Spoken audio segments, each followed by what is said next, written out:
For more on this, I'm joined in the studio by Brendon O'Connor. Mr. O'Connor is an Associate Professor in American Politics at the United States Studies Centre.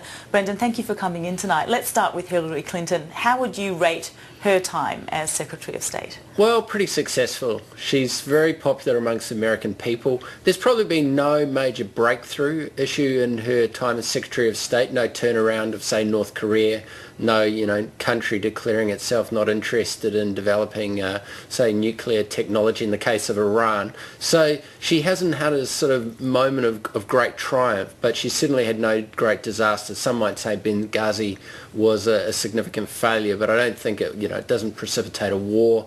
It was a tragedy that the ambassador was killed there.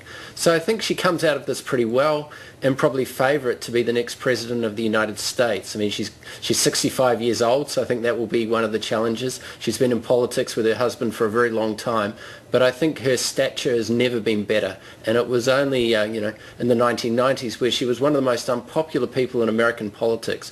People referred to Hillary as a bit like horse racing, something that brought the elite and the sort of lower classes together in their hatred of her.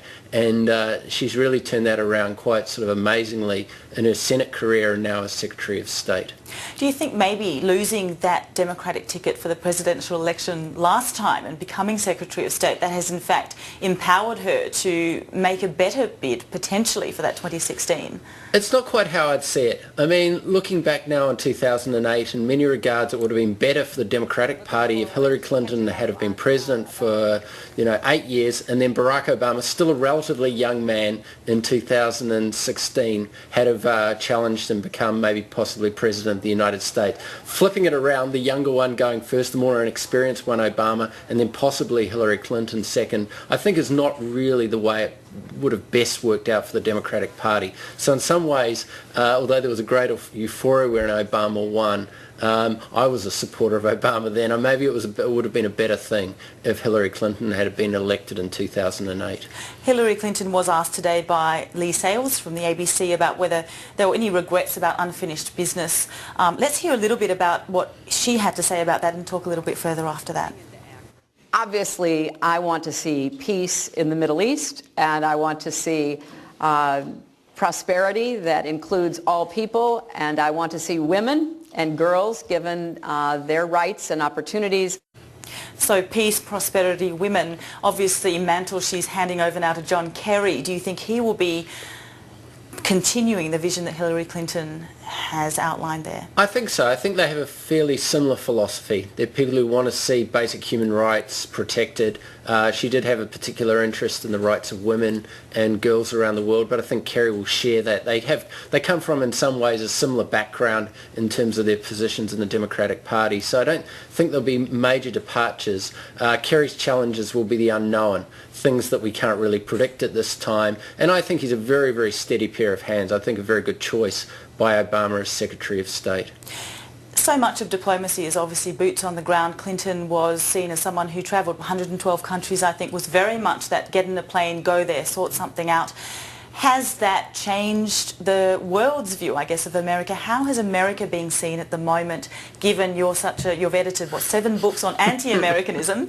What's the feeling around the world about America at the moment? I think it depends where you talk about. In Australia, she was very popular with her visits here. In Europe, she was very popular in general. But in places like Jordan, in Pakistan, in Russia, the United States is not more popular today than it was under George W. Bush, and in Pakistan it's more unpopular. So there are some places where the policies of the United States, particularly the drones policy on the border of Pakistan and Afghanistan, just create unpopularity, and no amount of public diplomacy, no amount of visits from a Secretary of State are going to fix that, because it's the policies that are really the issue. Where issues are maybe slightly more superficial with, say, the Germans and the French, sending a Hillary Clinton there rather than a Dick Cheney or a Donald Rumsfeld makes a huge difference, and the populace of those countries really became much more friendly in their public opinion towards the United States under Obama than they were under George W. Bush.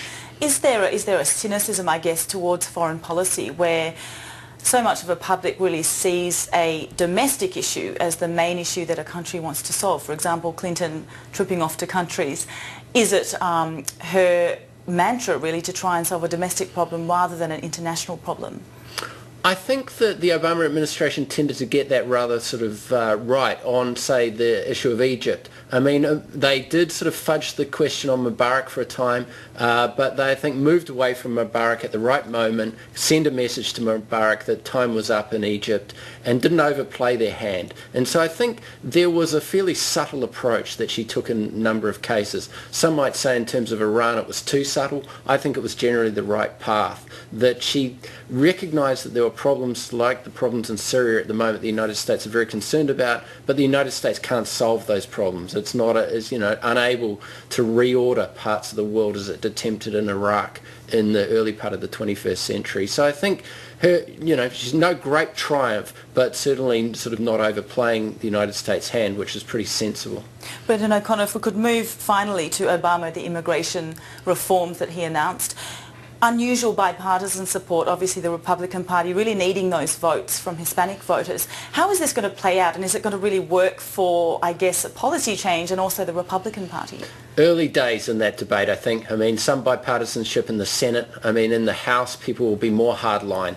The idea of giving amnesty to people who have come to the United States illegally will be something that a lot of Republicans in the House of Representatives, where they control that chamber, will say no, we can't support illegal activity. I think there needs to be a really sort of thoroughgoing thinking about where people want to come from to the United States. So there's a limit of 7% from any country. That's probably unfair on Mexicans. It's probably unfair on Chinese to some extent. There's just large interest in coming to the United States from those countries. Maybe they shouldn't have the same quota as Denmark or New Zealand, which is also 7%. So this issue, I think Obama realises that there's a wedge potential with the Republican Party, that it can paint the Republicans as being anti-Hispanic, but I think we're in the early days of that debate, particularly in the Congress.